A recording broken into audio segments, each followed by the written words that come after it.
Alhamdulillah. Mes honorables frères et sœurs,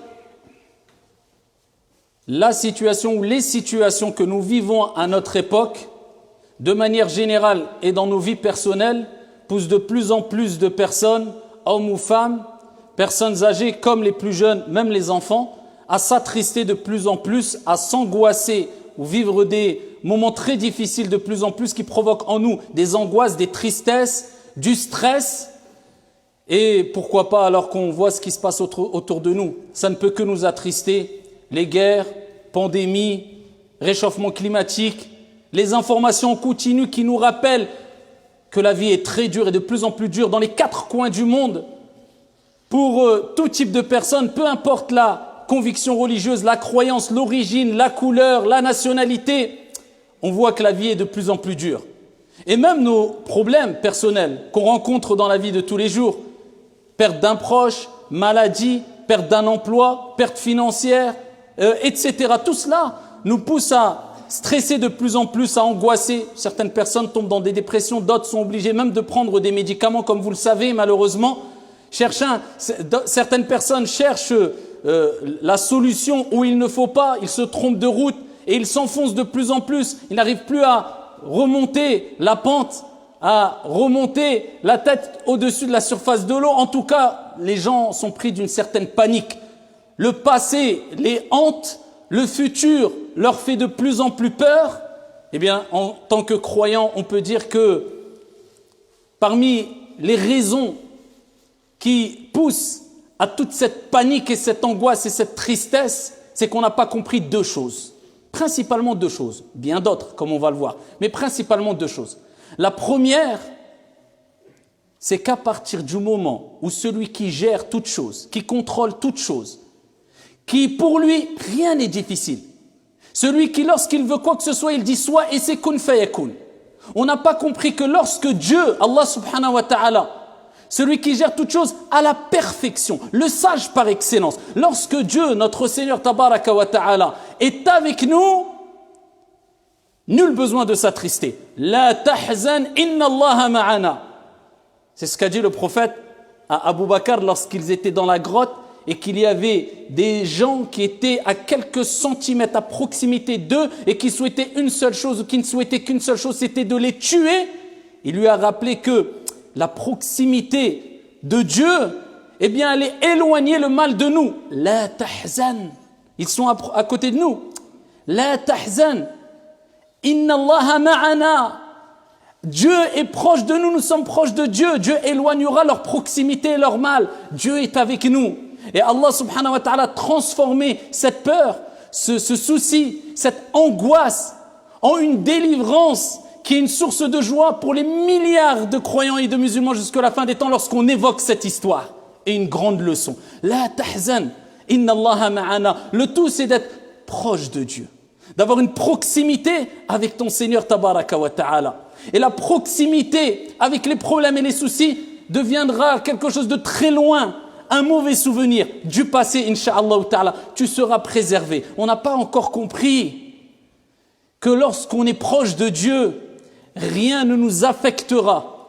Et il y aura toujours une délivrance. Et il y aura toujours une réussite à la clé, incha'Allah ta'ala. Fa inna ma'al usri yusra, inna ma'al usri yusra. Allah le répète à 2 reprises. Certes, avec la difficulté, il y a la facilité. Avec la difficulté, il y a la facilité. Et comment une difficulté mentionnée dans ces 2 versets coraniques peuvent vaincre 2 facilités mentionnées dans ces versets coraniques. Fa inna ma'al usri yusra, inna ma'al usri yusra. Deuxième des choses, on n'a peut-être pas assez pris conscience et compris que non seulement on doit avoir une proximité avec Dieu, mais qu'il faut vivre au jour le jour. Et dis-toi que le passé, peu importe si obscur soit-il, eh bien, n'est qu'un passé, n'est qu'un souvenir. Et tu ne dois pas t'attarder sur ton passé, mais il faut que ton passé puisse être une leçon afin de vivre au mieux ton présent sans te préoccuper du futur qui peut-être n'existera pas. Vis au jour le jour. Demain, Allahu a'lam. Est-ce que tu seras là ce soir? Je ne te parle même pas de demain. Pourquoi te tracasser pour demain? Pourquoi t'angoisser? Pourquoi avoir peur du lendemain? Ça, c'est la ruse du diable, le shaitan. يعدكم الفقر ويأمركم الفحشاء. Il fait toujours, ou il vous fait toujours promettre des choses qui vont vous attrister, vous apeurer, hanter votre esprit, provoquer une certaine surchauffe psychologique, physique aussi et morale. Shaitan, il vous promet la pauvreté. Il va vous pousser à penser que vous allez être pauvre. Vous allez tout perdre. Demain, tu vas tout perdre. Demain, tu ne pourras pas nourrir ta famille. Demain, tu ne pourras plus payer ton loyer. Demain,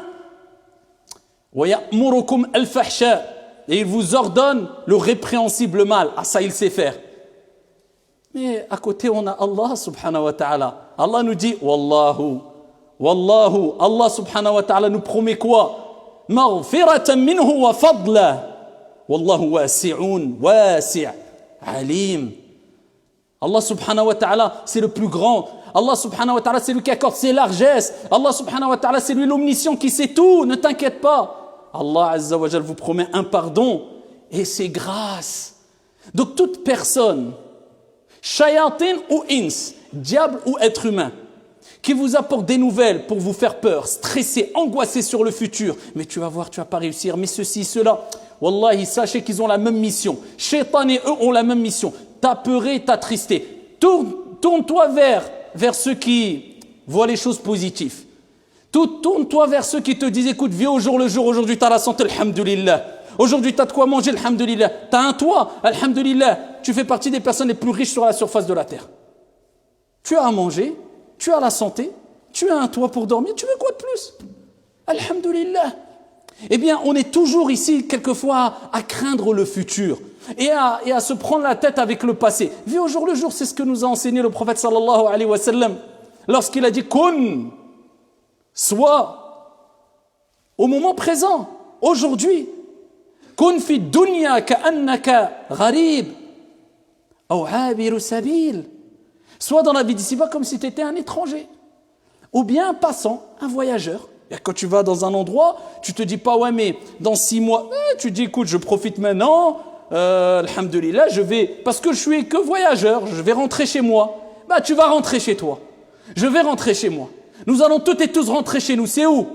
Notre demeure éternelle. C'est l'au-delà. C'est l'au-delà. Donc ici-bas, on vit aussi. Mais on vit de quelle manière? Sans se prendre la tête. Je ne dis pas, ne profite pas de la vie d'ici-bas tout en te préparant pour le delà. Mais ne te prends pas la tête. Ça ne va rien changer. Tu as des soucis, tu vas t'attrister. Cet attristement, cette tristesse, cette angoisse, ce stress. Quelqu'un a déjà prétendu que c'était un médicament, c'était un remède, c'était une solution pour faire disparaître ton stress.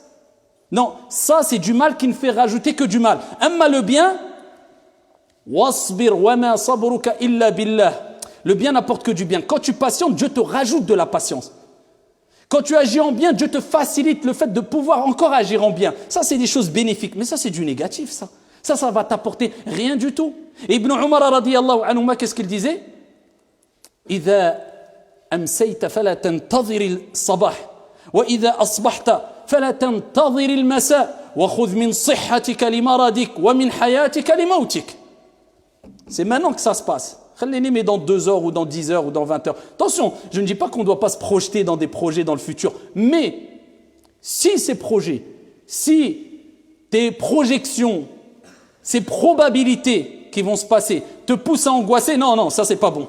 Mais si ça te pousse à rester positif et à entreprendre et à faire des choses bénéfiques et à voir loin, avoir cette vision loin, comme le prophète l'avait, aucun mal, même c'est positif, c'est bien. Il faut être visionnaire dans la vie aussi. Mais vous voyez, la bonne compréhension, le juste milieu. Et Abdullah ibn Umar radiyallahu anhu disait quoi? Quand tu es au soir, il n'a pas dit quand tu es lundi, attends pas 2 siècles après ou 2 ans après ou 2 semaines. Quand tu es au soir, n'attends pas le matin. Et quand tu es le matin, n'attends pas le soir. Et prends de ta bonne santé pour ta maladie. Profite de ta bonne santé avant que la maladie arrive. Tu vas tomber malade. Tu croyais que tu allais rester en bonne santé parce que tu es un sportif, tu vas à la salle de sport et tu as 20 ans, 30 ans tout le temps. Tu vas tomber malade. À un moment ou à un autre, tu seras malade. C'est comme ça. Prends de ta bonne santé pour ta maladie et de ta maladie pour ta mort. Tu vas mourir, que tu le veuilles ou non. Donc profite pendant cet instant où tu es ici encore et de ta vie, pour ta mort. Profite pendant que tu es en bonne santé avant que tu tombes malade. Et profite pendant que tu es en vie avant que tu ne meurs. Donc il te dit profite et agis en conséquence et de la meilleure des manières au moment T. Demain je ferai et je me repentirai. Qui te dit que pendant je ne sais combien de secondes, des centaines de secondes, des centaines de... Tu ne vas pas mourir. Alors qu'on sait très bien que pendant la nuit, eh bien, notre âme quelque part est entre les mains d'Allah subhanahu wa ta'ala. Il restitue l'âme à qui il veut, c'est la petite mort. C'est pour ça qu'on appelle le sommeil an-nawm akhul maut, le frère de la mort. Quelque part une petite mort pour nous rappeler aussi l'au-delà. Vous êtes dans une activité mondaine, mais la nuit, vous êtes déconnecté de cette vie d'ici-bas, temporairement. Mais ça, c'est juste simplement pour que vous goûtiez à ce qui vous attend éternellement. C'est des ibar, c'est des leçons. Mais où sont ceux qui raisonnent? Eh bien, maintenant, agis, n'attends pas demain, je ferai. Ce que tu peux faire pour ta vie d'ici-bas qui est bénéfique ou pour ton au-delà ce soir, fais-le ce soir. Le matin, n'attends pas le soir, fais-le maintenant. Tu es en bonne santé, n'attends pas d'être malade. Tu es vivant, n'attends pas d'être mort. Et profite au mieux et intelligemment, bien sûr. Et intelligemment. Mais, ayyuhal akhyar, pour être parmi les gens qui seront préservés des soucis et des angoisses et des tristesses, comme on a dit précédemment, il faut être proche de Dieu. Et il faut être pieux. Il faut aimer son Seigneur. Il faut savoir que le refuge est auprès d'Allah Azza wa Jal. Fafirru ilallah, comme Allah a dit dans le Coran. Fuyez vers Allah. Et les êtres humains, quand on les craint, on fuit d'eux. Mais Allah, plus on le craint et plus on fuit vers lui, subhanahu wa ta'ala, vers sa clémence, son amour, sa miséricorde. Parce qu'on sait que tout est géré, contrôlé par Allah, subhanahu wa ta'ala. Et Dieu nous veut plus de bien que notre propre mère nous veut du bien et nos propres parents. Arhamur rahimin, le plus miséricordieux des miséricordieux. Bismillahirrahmanirrahim. Avant chaque verset coranique, chaque soir plutôt du Coran, on commence avec quoi? En rappelant la miséricorde de Dieu. Allah nous rappelle que sa miséricorde devance sa colère, subhanahu wa ta'ala. Fuyons vers sa miséricorde. Allons nous protéger. Regardez, un enfant, quand il va mal, quand il est triste, il cherche qui? La personne la plus clémente et la plus miséricordieuse envers lui. C'est vrai ou pas? Tu peux le donner à droite, à gauche, à une nanny ou à son frère, à sa... Non, il veut sa mère. Parce que sa mère lui apportera de l'amour et de la miséricorde comme personne. Et à ce moment-là, la tristesse va se dissiper. Les larmes vont sécher. Et le sourire va être retrouvé. Pourquoi? Parce que plus tu fuis vers la miséricorde, et plus ici ton cœur s'épanouit, et la tristesse se dissipe. Eh bien, le plus miséricordieux, c'est Allah. Plus tu fuiras vers sa miséricorde, et plus tes soucis se dissiperont, et plus tes larmes se sécheront, et plus ton sourire réapparaîtra, reviendra, éclairera ton visage une nouvelle fois. Fuyons vers la miséricorde d'Allah. Fafirru ilallahi azza wa jal. Et les preuves en sont nombreuses. C'est comme ça que le prophète agissait. Allah subhanahu wa ta'ala ne dit-il pas, ceux qui ont des problèmes, toutes les portes se ferment. La solution? Ah oui, il faut de l'effort. Je ne vais pas dire une solution miracle, tu fais rien et voilà, la tristesse va disparaître, le souci, les angoisses. Non, il faut des efforts dans toutes choses. Bah là, l'effort, c'est quoi? Bah, c'est fuir vers Allah subhanahu wa ta'ala. وَمَنْ يَتَّقِ اللَّهِ يَجْعَلْ لَهُ مَخْرَجًا وَيَرْزُقْهُ مِنْ حَيْثُ لَا يَحْتَسِبُ. Celui qui agit avec piété vis-à-vis de Dieu, on lui donnera une issue à ce moment-là. On lui donnera une issue favorable et on lui donnera sa subsistance d'où il ne s'attend même pas. La cause, c'est quoi? Taqwallahi tabaraka wa ta'ala. La piété, l'amour de Dieu. Revenir vers Dieu. Parce que Dieu, quand il t'éprouve aussi, c'est parce qu'il t'aime. Inna Allah idha ahabba qawman ibtalahum. Dieu, comme le prophète a dit, quand il aime un peuple, il les éprouve. Pourquoi? Parce qu'il pense à toi. Il y avait des pieux prédécesseurs qui, quand ils n'avaient pas une épreuve pendant quelques jours, ils pleuraient. Pourquoi? Ils disaient, c'est la preuve que Dieu ne pense plus à moi peut-être. Ils avaient peur que Dieu ne pense plus à eux. Et ils avaient peur que c'est un signe que Dieu ne les aime plus ou ne les aime pas parce qu'ils ne sont pas éprouvés. Ils savaient que quand une personne est éprouvée, c'était une preuve que Dieu l'aime. Ils ne cherchaient pas les épreuves, mais quand ils étaient éprouvés, ils le prenaient bien. Eh bien, c'est ainsi que le croyant doit réagir, en se disant qu'il n'y a aucune épreuve qui va le détruire. La yukallifu Allahu nafsan illa wus'aha. Allah ne donne à aucune âme une charge au-dessus de ses capacités. Tout ce que tu vis, tu pourras le supporter. Donc dès que l'épreuve arrive, si grande soit-elle, tout de suite tu te dis quoi? Inna lillahi wa inna ilayhi raji'un. Nous appartenons à Dieu et à Dieu nous retournerons comme Allah nous l'a dit. Et je sais que je pourrai supporter cette épreuve avec l'aide et l'assistance de Dieu, car il n'y a aucune âme qui a une épreuve au-dessus de sa capacité. Alhamdulillah. Donc la crainte d'Allah subhanahu wa ta'ala, le prophète, alayhi afdalu salati wa askat taslim, lui aussi il avait des épreuves. Lui aussi a eu des moments de peur, des moments d'angoisse, des moments de tristesse. Ça c'est le prophète, donc c'est humain. Mais comment réagissait-il? À titre d'exemple, Hudhayfa radiyallahu anhu warda disait, kama ja'a fi sahih, كان النبي صلى الله عليه وسلم إذا حزبه أمر صلى. Le prophète alayhi salatu wasalam, lorsqu'il était touché par un problème, une chose qui le préoccupait, une mauvaise nouvelle, une tristesse, une crainte quelconque, faisait quoi? Comme nous, on a tendance à faire, aller pleurer, à frapper à toutes les portes de cette vie d'ici-bas, et quelquefois en suppliant comme peut-être on n'a jamais supplié celui qui méritait les meilleures des supplications, à savoir Allah subhanahu wa ta'ala. S'il te plaît, aide-moi, sors-moi de ce problème, je te donnerai ce que... Wallah ya akhi, wallah ya ukhti. Tu sais comment tu es en train de supplier la personne là, presque à te mettre à genoux. Si tu suppliais comme ça, peut-être ton Seigneur ne serait-ce que pendant 10 secondes, tes soucis, non seulement ils disparaîtraient, oui, ils auraient disparu, mais en plus de cela, Dieu aurait transformé tes soucis en une joie et une réussite et une félicité. Nous, on se concentre vraiment dans les supplications, dans la demande d'aide, vis-à-vis de la créature, en oubliant que c'est le Créateur qui gère toutes choses, subhanahu wa ta'ala. Dans l'application, on a du mal à prouver qu'on a compris ça. Dans la théorie, on le connaît tous, moi le premier. Mais quand on est touché, l'application, c'est autre chose. Dis-toi maintenant, ça y est, tu as eu la théorie, là c'est le contrôle. Là c'est le contrôle, maintenant tu as l'épreuve, on aura tous des... Voilà, Dieu t'éprouve, t'inquiète pas, ça va passer, l'épreuve va passer, et tu vas même peut-être en rire de tes problèmes passés. Donc surmonte les problèmes de la meilleure des manières avec l'assistance de ton Seigneur, tabaraka wa ta'ala. Allah dit au prophète, alayhi salatu wassalam, وَلَقَدْ نَعْلَمُ أَنَّكَ يَضِيقُ صَدْرُكَ بِمَا يَقُولُونَ. Et nous savons que ta poitrine se serre, que tu es angoissé à cause de ce qu'ils disent sur toi. Ça, c'est Allah qui parle au prophète, c'est humain.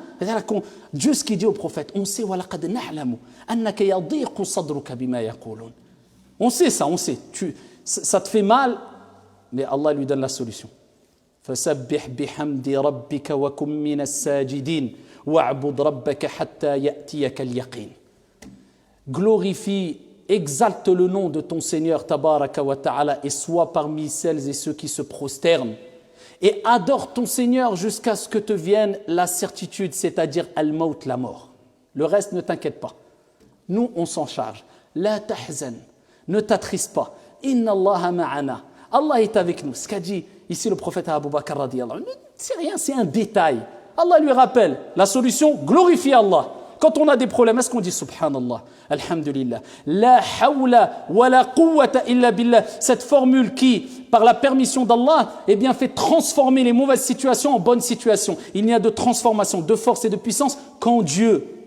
La hawla wa la quwwata illa billah. Est-ce qu'on glorifie Allah? Est-ce qu'on court vers la salle d'ablution pour faire l'odo et faire 2 rak'at, comme le prophète faisait? Il allait faire la prière quand il y avait un souci. Comme Allah nous a dit dans le Coran, fasabbih bihamdi rabbika wa kun min as-sajidin, et sois parmi ceux qui se prosternent et adore ton Seigneur, wa'bud rabbaka hatta ya'tiyaka al-yaqin, jusqu'à ce que te vienne la mort, c'est-à-dire lâche pas la ibada, l'adoration, et le reste ne t'inquiète pas. Et pour terminer, ayyuha al-akhyar, alhamdulillah qu'il y a des épreuves aussi quelque part. Parce qu'on sait très bien que les épreuves nous poussent à prendre conscience des innombrables bienfaits accordés par le Créateur suprême, Allah subhanahu wa ta'ala. Et lorsque le brouillard des épreuves disparaît, eh bien celui-ci laisse place à la clarté des millions, voire des milliards de bienfaits qu'on a tendance à mettre de côté et à oublier. C'est pour cela que quand on a une épreuve et que l'épreuve disparaît, on ressent un apaisement et un bonheur, et on a une prise de conscience quant aux bienfaits de Dieu qui étaient à nos yeux simples, mais qu'on avait tendance à banaliser. On reprend conscience de tous ces bienfaits-là et on remercie Dieu. Mais s'il n'y avait pas ces épreuves, eh bien, on aurait continué à banaliser ces bienfaits. Des choses simples, mais essentielles. La famille, le toit, le fait d'avoir le ventre plein, le fait de pouvoir prier, le fait de pouvoir marcher, le fait de pouvoir voir, le fait de pouvoir avoir du goût, le fait de pouvoir avoir des amis, avoir une famille, avoir des proches, etc., etc. Tous ces bienfaits qui, même les plus riches dans cette vie d'ici-bas, eh bien, avec tout l'argent qu'ils ont, quelquefois, ils ne peuvent pas acheter un de ces bienfaits, car c'est des bienfaits qui ne s'achètent pas. Avez-vous déjà vu quelqu'un à qui on a annoncé un cancer et sa mort proche parce qu'il n'y avait plus aucune solution, racheter sa bonne santé? Ou quelqu'un à qui on a annoncé que ça y est, dans quelques heures, il allait mourir parce que voilà, il est en fin de vie. Sa famille a pu racheter avec ses milliards sa vie. Il y a des bienfaits, wallah, ils sont inestimables. Ils n'ont pas de prix. C'est pour ça que le prophète sallallahu alayhi wa sallam nous dit, كما جاء في الصحيح مسلم, انظروا إلى من هو أسفل منكم ولا تنظروا إلى من هو فوقكم. Regardez ceux qui sont au-dessous de vous, dans le dunya, dans les bienfaits, et ne regardez pas ceux qui sont au-dessus. Ceci vous empêchera de minimiser les bienfaits de Dieu, d'Allah subhanahu wa ta'ala sur vous. Si demain on vous annonce qu'Allah vous préserve et nous préserve toutes et tous de toute maladie, mais si demain on nous annonce ou à l'un d'entre nous qu'il est touché par un cancer et qu'il ne lui reste plus qu'1 an à vivre, billahi alaykum, est-ce que les plus gros des soucis qu'il aura eu dans cette vie d'ici-bas ou qu'il aura dans cette vie d'ici-bas ne sera pas autant mesquin que ridicule à ses yeux? Il n'en aura rien à faire. Quoi? J'ai perdu mon emploi, j'ai plus d'argent, il ne pensera plus à ça. Et si on lui annonce après 6 mois, en fin de compte, miracle, tu as guéri de ton cancer, allez le voir. Vous voyez que les épreuves, c'est une des meilleures leçons et un des meilleurs moyens pour nous remettre sur les rails.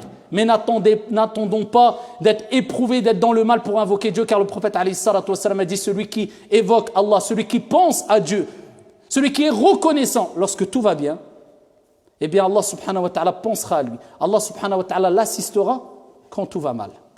هذا وصلوا وسلموا رحمكم الله على نبي المختار كما أمركم بذلك جل وعلا حينما قال إن الله وملائكته يصلون على النبي يا أيها الذين آمنوا صلوا عليه وسلموا تسليما اللهم صل وسلم وزد وبارك على عبدك ورسولك محمد وعلى آله وصحبه وسلم تسليما كثيرا وارض اللهم عن الخلفاء الراشدين المهديين أبي بكر وعمر وعثمان وعلي ومن تبعهم بإحسان إلى يوم الدين.